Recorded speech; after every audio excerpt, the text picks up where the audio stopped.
Hello, everyone. It's time for another edition of Adventures in Careerland.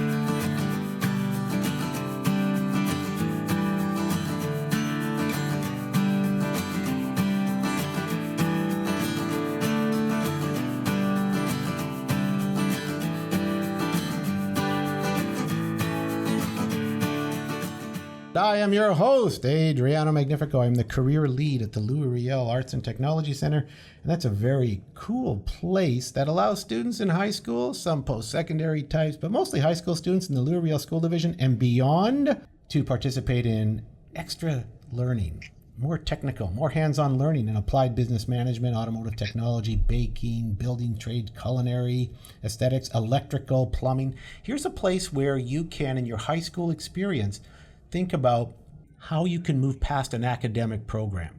So we have a lot of students here. This place is pretty full. Programs are full. There are 13 programs. And it's always a place where students come to these realizations about what they're capable of doing and get to work on a lot of hands-on projects. That's the really big difference between the Riel Arts and Tech Center and the average high school is you're working hands-on. You are applying your knowledge and your language quickly and importantly to projects with partners and with organizations who value those skill sets. So I'm super lucky here. I'm in the broadcast media program right now. I'm working in the broadcast media, one of those cool programs. I think it's the gem of all the 13 programs. And I'm working with two student co-hosts. And I'm always very happy to work with these co-hosts. And I'm very blessed to have them with me. My first one is Andre Poirier, who's in the broadcast media program. As always. And how are you doing, sir? I am doing wonderful. Woke up this morning. Well, that's a good thing. That's a great start. Thank you. Absolutely. That's the end of the podcast. Thanks very much, Andre. Thank you very much for joining us. Yes. No, I woke up and I had myself a new cereal I've never tried before. So that's the cereal highlight of my day. You know what I saw? I used to watch, I'll be honest with you, I was at Superstore the other day, and I saw Count Chocula, Frankenberry, and I saw a new one. It's something, the heebie-jeebie ones. It's a green box, and I thought, the world is evolving as it should with some of those great sugary cereals. So good for you. Good for you having a nice cereal. I am proud of my cereal. Cereals are wrecking your life. They're all sugar. Mm-hmm. And the guest we're going to have, I'm sure, is telling his clients to make sure you have as much of Frankenberry as you can for breakfast. Anyway, and we also have with us our new co-host partner, Ashley K. Cabaltican. Yes. I got that correct. Very good. I had to pronounce that carefully because it's such a sophisticated, such an elegant name. Yes. I wanted to make sure we said it right. I love my name so much. So I would love it too. It's beautiful. How are you today? I'm doing good. I woke up late, but I got to meditate. So. Are you a meditator? Usually in the mornings. Yeah. Is that right? Yeah. How long do you take? Like, is that important to you? Yes, it is. And when did you start doing that? I usually do it. I got to meditate by reading the my Bible. So I usually get to meditate around like maybe 45 minutes. So like when I wake up, I brush my teeth that's a and long then time. meditate. So it's connected to your worship. Yeah. Very good. Good for you. And Thank you. It does give you a sense of calm to start the day, doesn't it? Yeah, it does. So it just like gives me a good start and like a clear mind when I go to school. No, that's all good. I have two dogs that just bark in my face, so that's that in the morning and, it's okay, get me out of okay. bed. So it's not quite the meditative moment I'm looking for. They give you love. They give me love and screaming and hollering and barking. Anyway, we have a red fox that runs across our yard now. Ooh. A red fox. And I love it because it's always got a squirrel in its mouth. And I think this is a good way to keep the mice Good morning, mice Snack. and the squirrels in shape. I like that a lot. Anyway, hey, quick question for you two. And I want to ask you, what are you worried about when you leave high school? Oh my gosh. There's like definitely a lot, but I guess for me, it's the possibility of changing careers midway. I don't know, maybe. You're looking for security. Yeah, I guess like maybe after high school, let's say I'm manifesting, but like let's say I graduate with a business diploma. But like, what if, I would want to like pursue another career or stuff. So. Well, that's going to happen. I think that's good. And I didn't mention that Ashley is also in the applied business management program. And she's in one of the 13 programs as well. So we're represented by two programs here. So that's interesting. You're worried about Switching careers. Switching careers. What are you worried about there, my friend Andre? Not knowing what I want to do, because the broadcast media program has so many different fields of broadcasting it goes through, for like podcasting, radio, news, film. I love them all. But I can't choose one of them. Which I think is my biggest fear. If I just don't, I'm split between it. Well, that's an interesting dilemma. And I think what you need to think about is, I don't think anything works in silos like that. I think you're going to have to use them all. I think you're going to have to be a multi-skilled person. That's true. Who brings all these skill sets you're using in this technical world in which you're engaged. You're learning the Adobe suite inside out, Premiere Pro and Photoshop and Audition and those kinds of things. And you're also working with big time cameras and you're doing interviews and like all of those skills are turning you into the person you need to be. A jack of all trades. There you go. Interesting. Hey, we've got a special guest today. Ooh. Always appreciate your banter at the beginning. A special guest today, and he's a person I've known for a long time.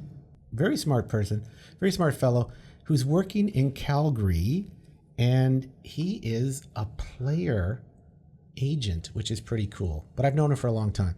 And our guest today is James Haddad. How are you, sir? I'm doing well. How you guys doing? Very good. And James, you just heard them talk about what they were worried about. When you were in high school, what were you thinking about? Were you worried about things? Probably not enough. I probably wasn't thinking about enough.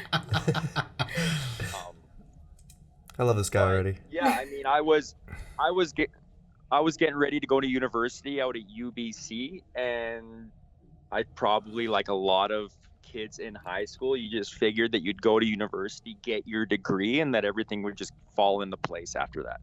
Well, that's interesting, because that's exactly what Ashley's talking about. Will everything fall into place? Yeah. So in your, tell us what you do, what you're doing right now, and why it excites you and energizes you. Yeah, so I'm a hockey agent and advisor for a company called Dynamic Athlete Agency. And so what that means is we represent hockey players. We help them to navigate their careers, usually starting at the junior level, through professional hockey. Everyone thinks about the NHL when they hear that. Of course, we do that as well. But there's the American Hockey League, and then there's everywhere over in Europe. And the reason it excites me, energizes me, is because, I have a passion for hockey. I have a passion for sports, and being able to work in that field is something that I always wanted to do. And when you think about the people you identify with, as I started to go through my journey of working in hockey, I wanted to work with the players. I wanted to be on their side of things, supporting them, getting to know them, advising them, etc.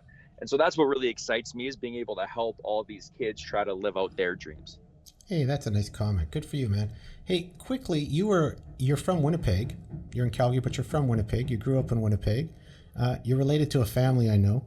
And you were a sports kid, right? You went to Vincent Massey Collegiate in Winnipeg. You were a sports kid, and sports ignited you more than academics? Or were you a good student? Were you more into the sports and you gravitated? I remember you playing hockey. I remember you playing baseball, but you seemed to gravitate to football. Why did football become the piece? And you were a defensive tackle at UBC, which is a pretty heady kind of position to play, I would think.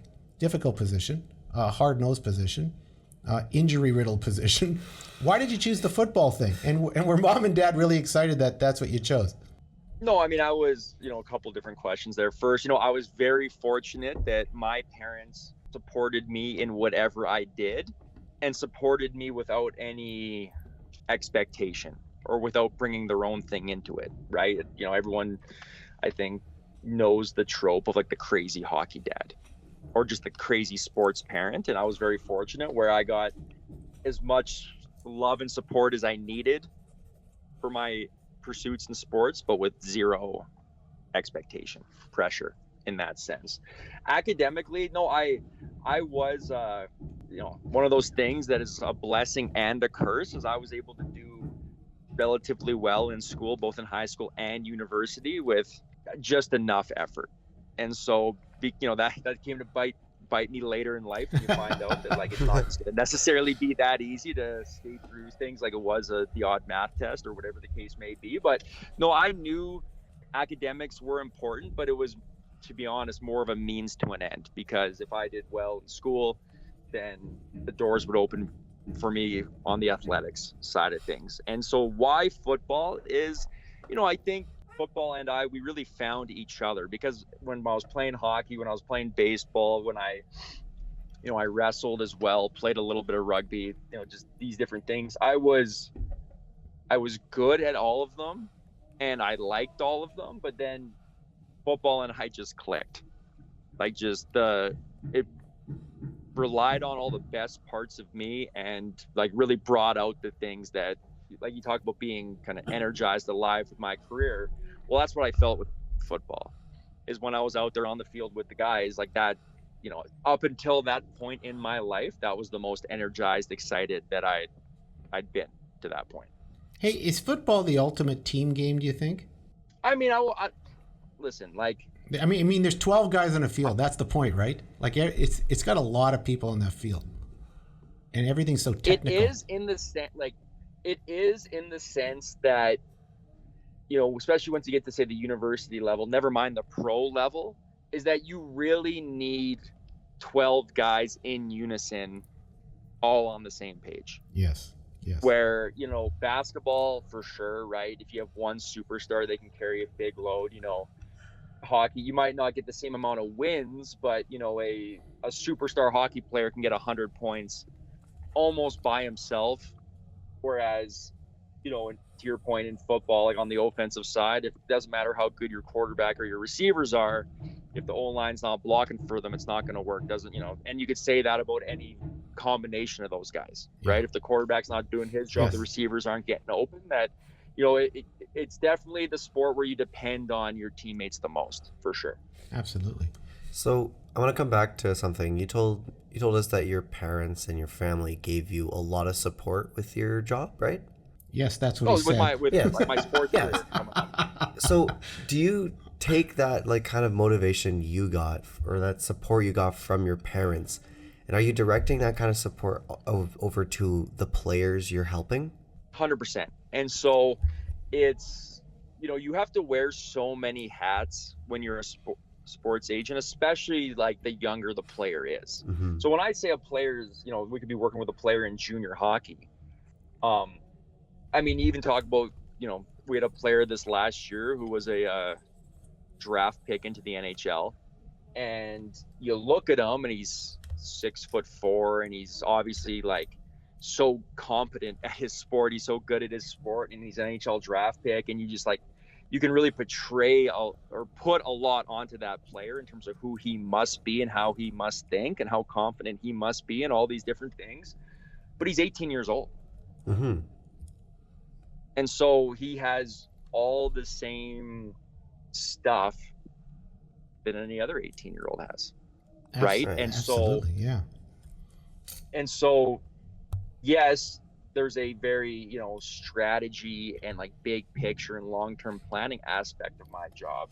But there's also just, sometimes you're dealing with a kid, like a kid whose coach just yelled at him and he's not happy about it. And he just needs to talk through it a little bit. Right? And sometimes needs to get reminded that the situation he's in, or the circumstances he finds himself in, and that things aren't currently going his way, that doesn't mean that he's no longer a good player or no longer like doing the things that he wants to do, right? And so there's a huge aspect of just helping these kids to get through this stuff, because it goes without saying, but if you're going to be an NHL player one day, hockey player, it's going to be it's extremely hard to get there. And it's hard for everybody. But the biggest thing that you see from the kids who make it versus not make it is just how are they handling these hard moments. Yeah. And it's the guys that can have hard moments that beat them up and rough them up, and it sucks. Like, no one's enjoying it, right? No one's saying it's fun, but they don't let it become bigger than it is. Yeah. And the kids or the families and sometimes it's the parents as much as it is the player, but the people who make everything way bigger than it is, it's tough. Yes. It's really tough. Yes. Yeah, so I've been hearing a lot of like encouragement and helping out your clients, but like I just wanted to ask you, how do you think your personality like helped you like guide your clients, and how does it affect it? I think in my business, and just when you're a high level athlete in general, you can, if you're not careful, surround yourself with a lot of people who will tell you what you want to hear. And everything's great when everything's going great, but then when you have those tough moments, these people who are supposed to be part of your support system are all of a sudden very hard to get a hold of. And so it can be very cutthroat that way. And one of the things with me is I just have a very low BS tolerance. And so what I mean by that is I'm just going to if you're complaining about not complaining, but if you're unhappy with your situation, I'm going to come in and do as much as I can to the best of my ability, just an honest assessment of what's going on. And if it is that the team or the coach or different factors are not holding up their end, well, then we're going to do everything we can to advocate for you. But if you're unhappy with your situation and I take a honest look at it, and you need to be better, you need to play better, there's different things you need to do, well, we're going to have that conversation too. Mm-hmm. And it's not to beat you up, it's not to just pile on, but it's about finding solutions. And we're just trying to fix the problem. And does being the athlete yourself bring an excellent perspective to those scenarios with the students? Like, they must see you as a high-end athlete yourself who had to endure some of that, right? And you never had it right all the time, and you must have been, felt like you were struggling sometime.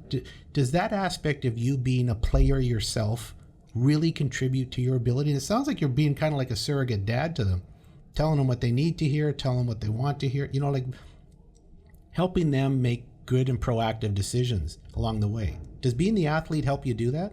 For sure it does. And I think it's, part of that may be because, like you say, they identify me as one of them, but it's also because I think where it really helps is I know exactly what they're thinking and feeling in those moments. Exactly. Right? Yes. I Yes. know that you're sitting there and you're like, well, if the coach just, played me the right way, and if this, that, whatever, right? Like, and I also know how much time you can waste pointing fingers or whatever, right? Just doing, the unconstructive things that you can do in those situations. And I know how good it'll feel when they're able to work their way out of it. And so it's being able to just relate to them on those levels. Because to your point, Yes. I've 100% I've been there. Yeah, you've been there for sure. And I know you've been there. And you've also got a couple of small children. Is that correct? Yes. Yes, I do. I have a Yes. 4-year-old son and a 2-year-old daughter. That's awesome. How does that stuff, being the dad, also help you understand how to engage and interact with your clients? I bet you it does a lot, doesn't it? No, I think it helps me interact with, because when you say the clients, like, again, it really is a family that you're working with. I would think so. Time, right? Like it sounds, and some of the stuff you're saying is kind of like as I say, you're the kind of the surrogate dad to them. Your clients are just surrogate your kids. Mentor. Yeah. And you're really looking out for their best interests all the time.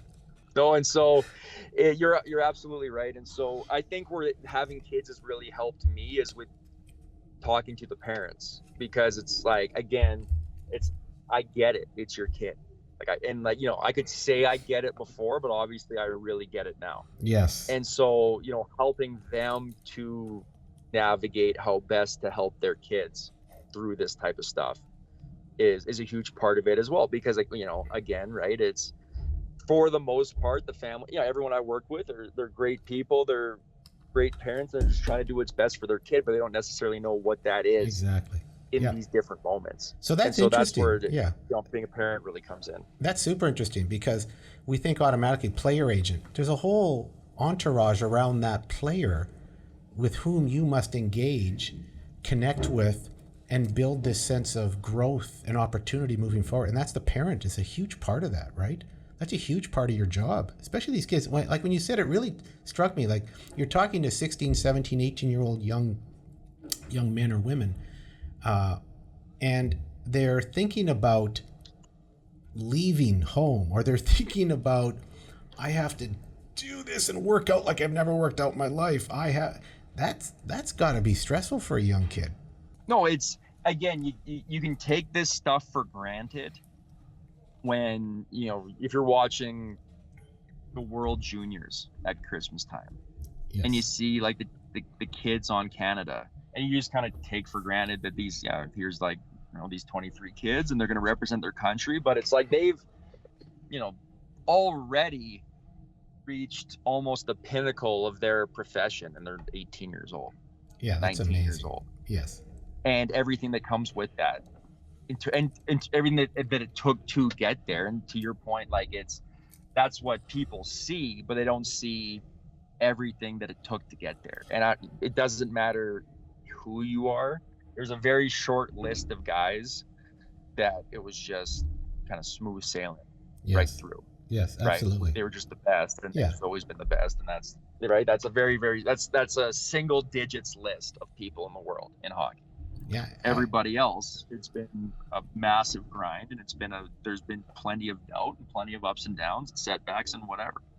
Hey, so you went to UBC then, and finished on a scholarship, playing defensive tackle, and that beat you up a bit. We talked a little bit yesterday where you got broken shoulder, a couple of things, knee surgeries. It's a very difficult sport. I played it for 1 year. My mom forced me to leave. And I think about, so what are you're loving the football, but you're also taking a Bachelor of Commerce. So you're a business guy. What you have done in your life, which is really cool, is you've combined your love of sport with, was it a love of business? Was it a love of commerce? Because you grew up in a family where people were very entrepreneurial, right? So you got that sense of business all Definitely. the time. So was that something you wanted to connect with? And was BCom your absolute choice, or was it the fallback? And now that you've combined them, it sounds like you're in the right place. Does that make sense? Yeah, I am, and I'd love to tell you that it was that premeditated, but I'm trying to give you credit there, Mike James. business, okay. Yeah. In case mom or dad are listening to this. In case mom or dad are listening to this. That's right. And so, getting a commerce degree was the first choice, but again, and you talked about,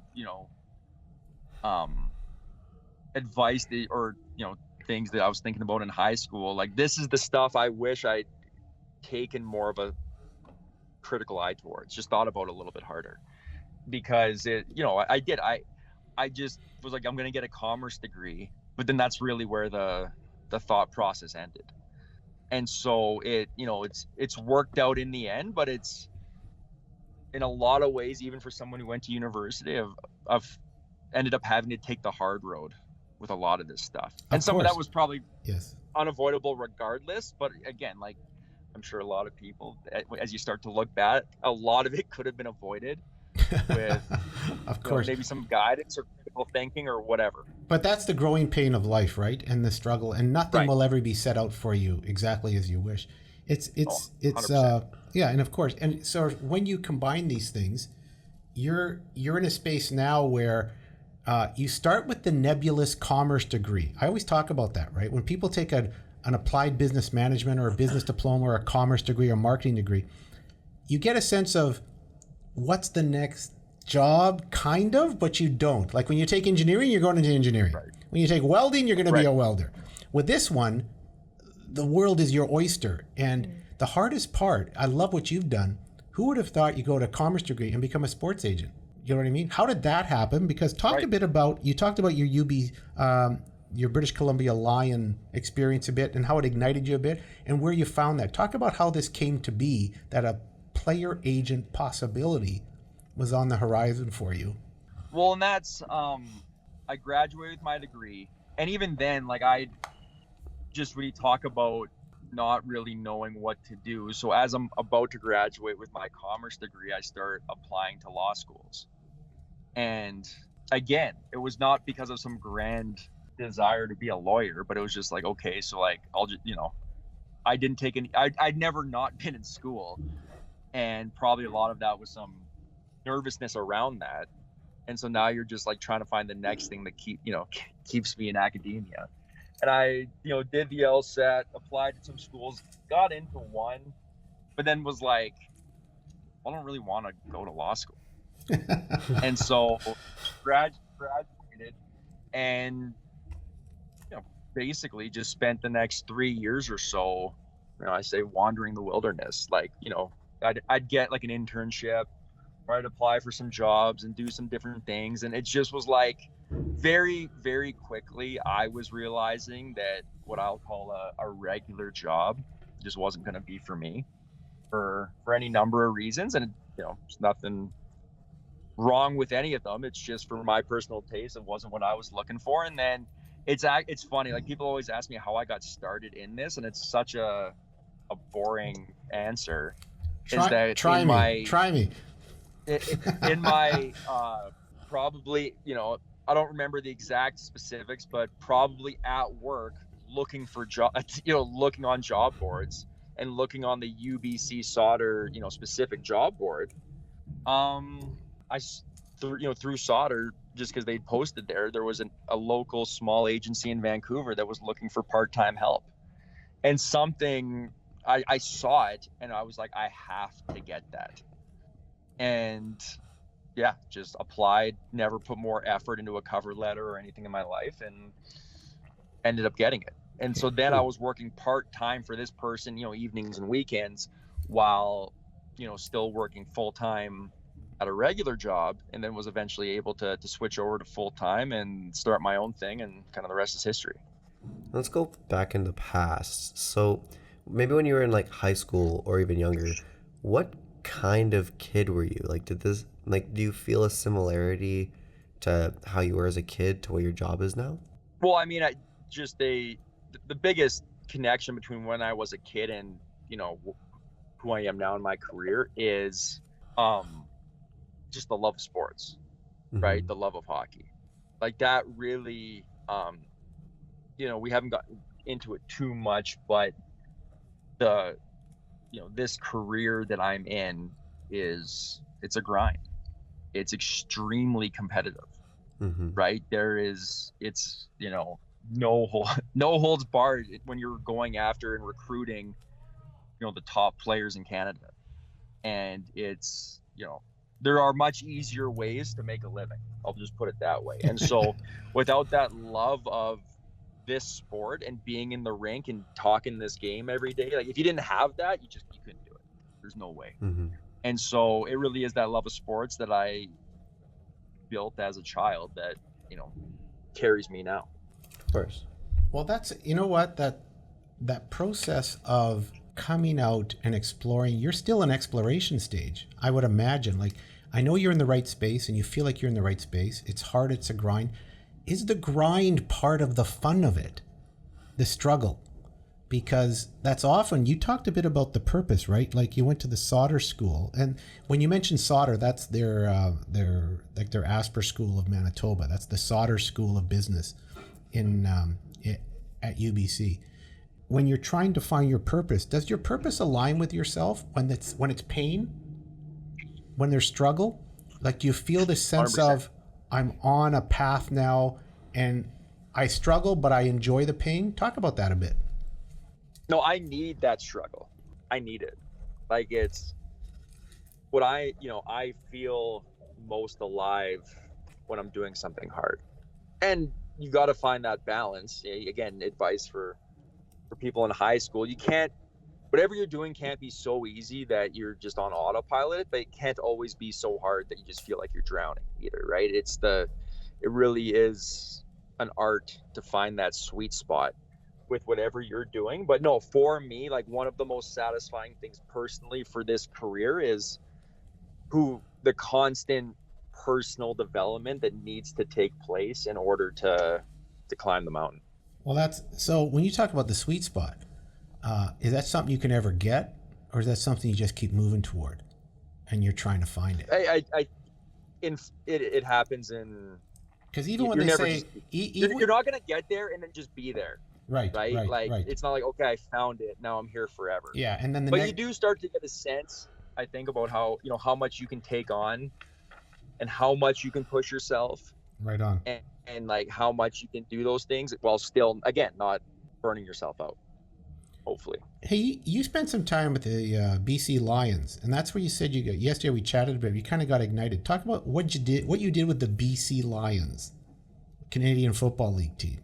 I was doing corporate season ticket sales, and so I was on the business side, because again, and this is where you know, I started to really understand the different aspects of how you could work in sports, because to your point, I was like, okay, well, I'll work on the business side of sports, and football is, you know, a passion of mine as well, but I didn't have any desire to be a coach or like a physiotherapist or a trainer, again, right? Just those things weren't going to be for me, and I wanted to be on the business side, and I thought this would give me an in into the business side. But again, there were some great things about that job, but again, it didn't you talk about finding the right path for yourself, I just knew it wasn't the right path for me. But you must. And so Yeah. I was going to say, so it was very helpful in helping me to understand the landscape that much more, Yes. and, you know, direct me to the next spot. Like, you must have seen some veteran football players, pro football players. Did they shape with the BC Lions? Did they help shape your mentality about this business and about the aspect of the job of sports as a professional athlete? When you're on the business side, you're really like, they were, you know, it's not, we Okay. were, you Yeah. know, me and a football player for the BC Lions were working for the same company in like the loosest sense possible. Yes. Okay. Like Okay. there was really no interaction or overlap between the two, you know, the actual sports side and the business side. Right on. So who is a big mentor in your life that really influenced you moving forward? Was it a coach? Was it a dad? Was it a mom? Was it like, who were the big support systems in your life that helped you move forward? And even when you were feeling down or struggling, they would just say, you know what? That's part of the gig. That's part of the struggle. Yeah, I mean, again, I'm very fortunate that, you know, my parents were, you know, huge support systems for me. I mean, my love of sport was absolutely cultivated, you know, by my stepdad, and, you know, his love of sports as well. So that's always somebody that I've had and that I continue to have. And, you know, my mom and my dad as well have also been, you know, very supportive of me through the years. Outside of that, you know, the first person I would say who was like really a mentor to me is, well, actually, the first one was actually back in junior high, and it was awesome, my teacher, wrestling coach. The wrestling coach. Yeah, my wrestling coach / gym teacher, Mr. P. And, you know, then shortly after that, my one of my football coaches, Graham Jones, and for both of them, it's just that, again, they just took an interest, right? They built that relationship where they would help me to explore, in one case wrestling, and the other football, and on the other side, you know, start to hold me accountable and to help me understand, you know, what I could possibly be capable of in these different arenas. And so it was, you know, both of those guys they just come to mind right away. And of course, in terms of people that huge support for me. And that must have kind of rubbed off on you a bit when you interact with others. Like, they mentored you, so you bring that mentorship to others. That's almost a pay it forward piece, do you think, or not? No, I do think so. I mean, you just can't, again, as you do get older and you start to get help, or you're able to reflect back on help that you did get, or just whatever it is, like, it can make all the difference in the world, right? So if I'm able to do the same thing with any of the guys that I work with, then of course I want to be able to do that. Right on, brother. Hey, it's time for some cheap advice for the grade 11 students sitting in the pews at the local high school. What would you tell them if you were coming in to say to them, I got something really important to tell you. It's the most important thing you can understand as you make forward. Here it is. What is it? Yeah, I think, you know, spend a couple things. The first one is spend less time thinking and more time doing. More thinking. And so, you're just not going to be able to plan it out to perfection, whatever it is. Just get a plan that is good enough and then start taking steps forward. Because as you start to, and again, this could be, you could apply this to anything, but as you start moving forward, it was like taking that job with the Lions. Even if the decision you make is like objectively was the actual opposite of what you should have done, that'll become clear, and now you're moving in the right direction. Amen. Awesome. And That's so That's really nice. Now you're just giving And advice to these you- two. They're melting. James, you just melted them. They're going, that's exactly what we need to do. It's just get your foot out there and just do it. Connect to it and do it and see where it takes you. Because that's kind of what you've done, eh? 100%. And it's, you know, every step forward is right. Again, even if it's a step in the wrong direction, it just gets you closer to where you're trying to get to. Right on. It really does. And I think with that as well is like nobody is, this is something I'm sure you've heard this a million times, but it's so true. Like nobody cares, meaning that like no one's watching. Exactly. Nobody's like Mm-hmm. like nobody. And so like even if you're just starting out and you're doing you know, whatever it is and you're doing it bad, like no one's even noticing.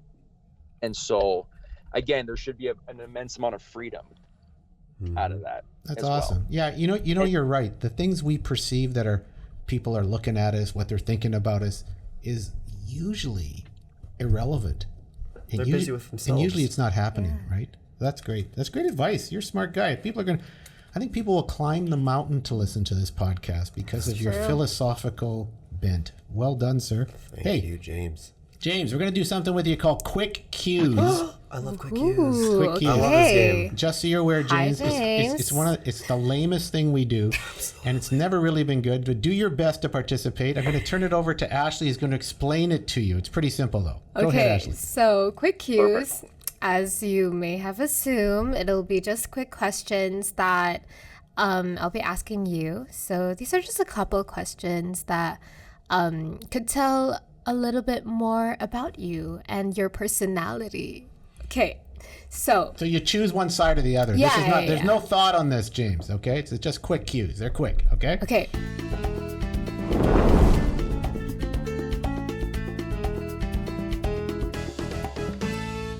So black coffee or double? Black. Okay, omelets or sunny side up eggs? Omelet. Lemon iced tea or lemonade? Neither. Ooh, high intensity or low intensity workouts? High intensity. Stanley Park or Vancouver Aquarium? Oh, Stanley Park for sure. Working earlier or working overtime? Early. Long drives or flying in a plane? Drives. Okay, home cooked meals or meals from your favorite restaurant? Home cooked meals. For Okay, sure. reading books or watching movies? Reading books. Giving advice or receiving advice? Giving it for sure. Pumpkin pie or apple pie? Apple. And then Calgary Flames or Winnipeg Jets? No, Winnipeg Jets all day. Oh, and this is the last one. What's your favorite podcast? It's a good quote. Right now, it's it's a sports one. It's called the Ryan was What? Oh, we can't post this. We can't post this. I thought it was Adventures in Careerland. You can try that again. Ask the question Read it again. again. Okay, so what's your favorite podcast, James? Yeah, Adventures in Careerland. Okay, there we go. And that's correct. Now we can upload the podcast with the dexterity and energy it needs for a fruitful evolution through the listenership of this incredible universe known as the internet. Anyway, good for you, James. Hey, appreciated this. I hope you had some fun doing this, James. No, it was great. I really enjoyed it. And we'll get this up. We enjoyed having you because we'll get this up on the platforms, and I'll let you know when it's up. And I usually throw it on LinkedIn for sure, so people can see. And we really appreciate it. You are a thoughtful man. You're a thoughtful young man. You're moving in a space now that is helping others collect their best self. That's the work you're doing. This mentorship you're doing is life affirming. And when you do it well, I'm so proud of you. You got an NHL draft pick, and I'm thinking those are the 250 in that draft, in an NHL entry draft. There's the 250 best players in the world at that particular age. You have one of them now. I think that's amazing, but I think that's also a tribute to you building trust with people. And I get that sense of you're a person who builds trust. You've had the experience. You tell them what they need to hear, not just what they'd like to hear. And so I really think you're going to go far in this space. I think you have the right temperament. I think you have the right mentality. And I think you understand how important it is for that trust level with people. And I think you get it naturally because you've been in their shoes. So congratulations, James, on doing this, on making your path with one of those nebulous but important degrees. They open up your life for possibility, but they also create that struggle of what should I do? So I think you're on that road. And I know you so well and know your parents, and I think they'd be very proud of what you're doing. So congratulations on all this, James. No, thank you. Thank you. That all, it means a lot. It really does. I appreciate you saying that. No, we see it happening. And so I'd like to thank Andre and Ashley and Chin Chai Chang is in the producer's desk right now, and he's setting things up, and he made sure we're all set up. And Mr. P helped set this up. Yep. And our new person, Mr. Smith. We love Mr. Smith. We have a new person here, Mr. Smith, who also helps out. So appreciate the production team. Appreciate my co-host, and most of all today, James, really appreciate you today. So thanks for doing this, sir. No problem. All right, and that's it, everyone. Guys. I appreciate it. And that's it, everyone, for another edition of Adventures in Careerland. Woo!